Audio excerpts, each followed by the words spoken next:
Ici, il a fait même très très froid, mais comme partout ailleurs en Europe, le Royaume-Uni et les îles britanniques ont été frappés par d'énormes tempêtes de neige. Emma.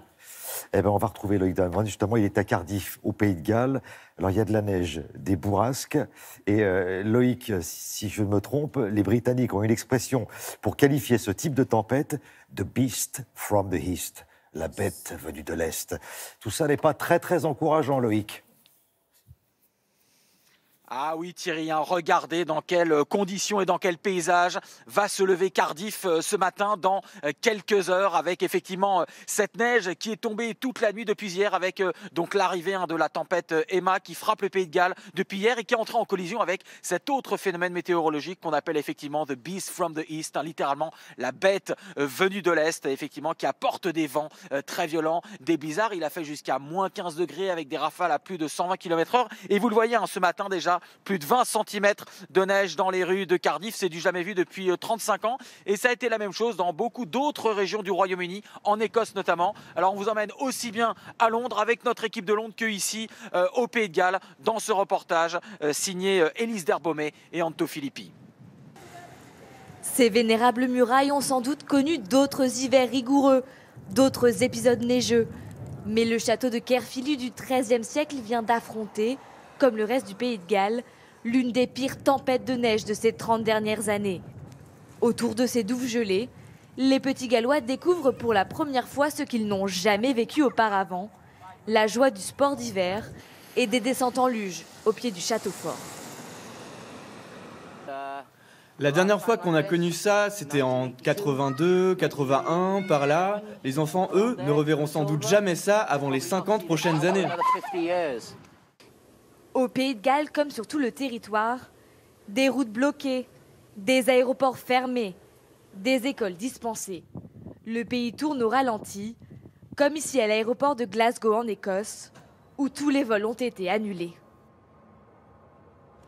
Quand le reste du pays semble paralysé, Londres affiche une étonnante vivacité, avec son flot de touristes quotidiens prêts à affronter le froid devant le palais de Sa Majesté, et la traditionnelle relève de la garde qui affrontera toutes les intempéries.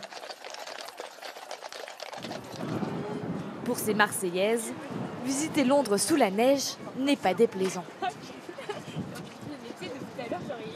C'est dépaysant. Ouais. Non, c'est mignon. Non, ça rend le paysage sympa. Ça ralentit, c'est comme dans les films. On a quitté notre Côte d'Azur ensoleillée et on sait qu'il y a à peu près 10 cm de neige actuellement. On a raté ça, mais bon, on la récupère ici. Hein.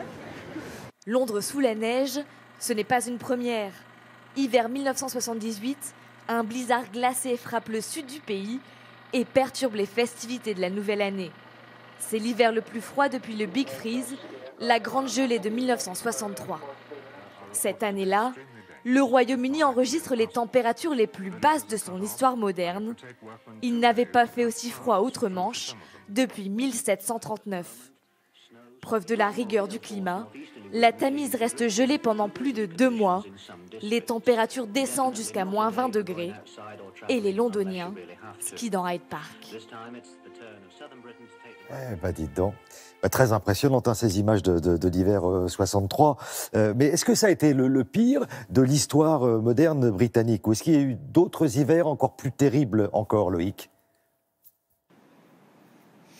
Oui Thierry, il y a eu un autre épisode plus dramatique celui-là, 10 ans avant le Big Freeze de cet hiver 1962-1963 que vous avez vu dans le reportage. En 1952, en décembre 1952, il y a eu ce qu'on a appelé le Big Smog. Alors le smog, vous savez, c'est cette nappe de pollution qui recouvrait souvent Londres. Et bien cette année-là, comme il a fait extrêmement froid, et bien les gens se sont plus chauffés avec les centrales à charbon, évidemment industrielles, mais aussi tout simplement le charbon domestique.